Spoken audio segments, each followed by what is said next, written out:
वंदे मातरम साथियों, आप सब ने महामना मदन मोहन मालवीय का नाम तो सुना है। उन्होंने बनारस हिंदू विश्वविद्यालय की स्थापना की थी। देश भर से दान इकट्ठा करके उन्होंने इतना बड़ा शिक्षण संस्थान बनाया।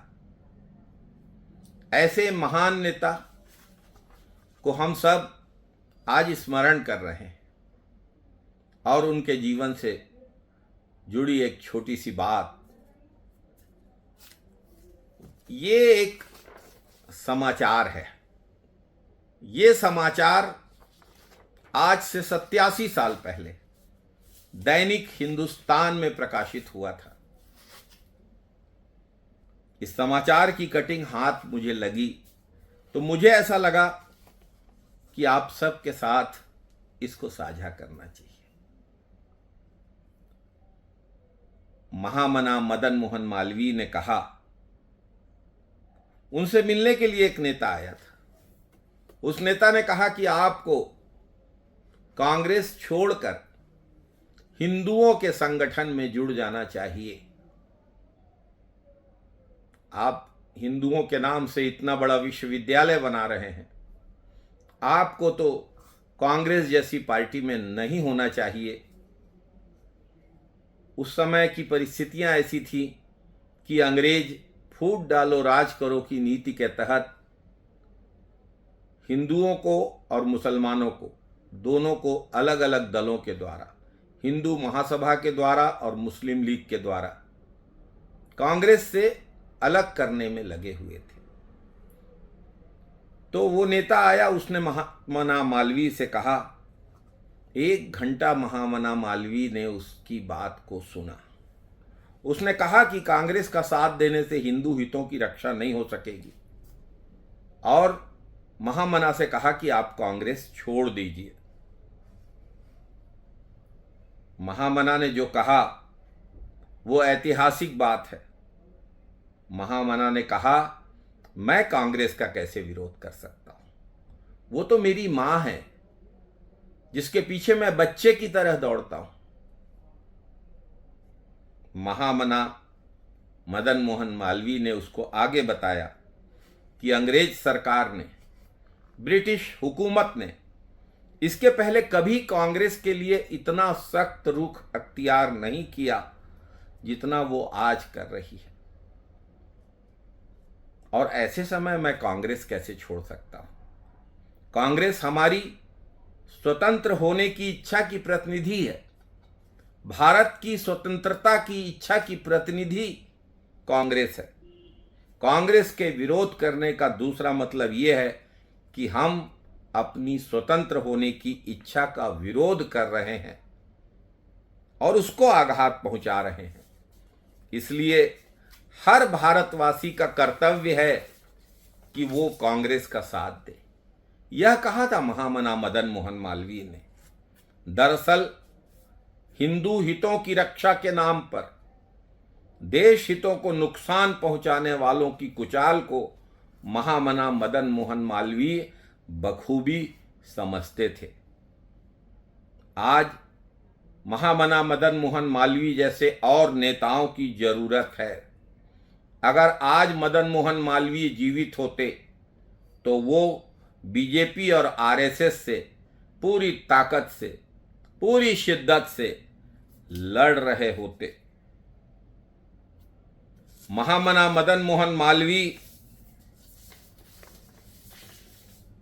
से मिलने वाला वो नेता कौन था, इसका तो आज अनुमान लगाया जा सकता है, लेकिन मालवीय जी की उस महानता, इतिहास की उस समझ और भविष्य की उस समझ को हम लोग प्रणाम करते हैं।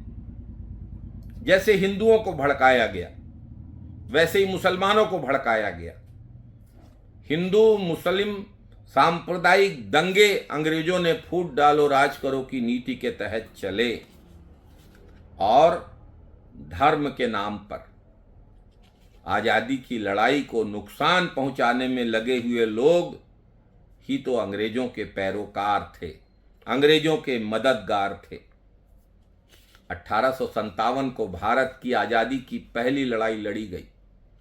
अंतिम मुगल बादशाह बहादुर शाह जफर के नेतृत्व में, और उस लड़ाई में रानी लक्ष्मीबाई, तात्या टोपे, नाना साहब पेशवा, हकीम अजमल खान, पूरे देश के हर धर्म से जुड़े लोगों ने हिस्सा लिया और लगभग ऐसी परिस्थिति बन गई थी कि अंग्रेजों को 1857 में ही भारत छोड़ना पड़ जाता।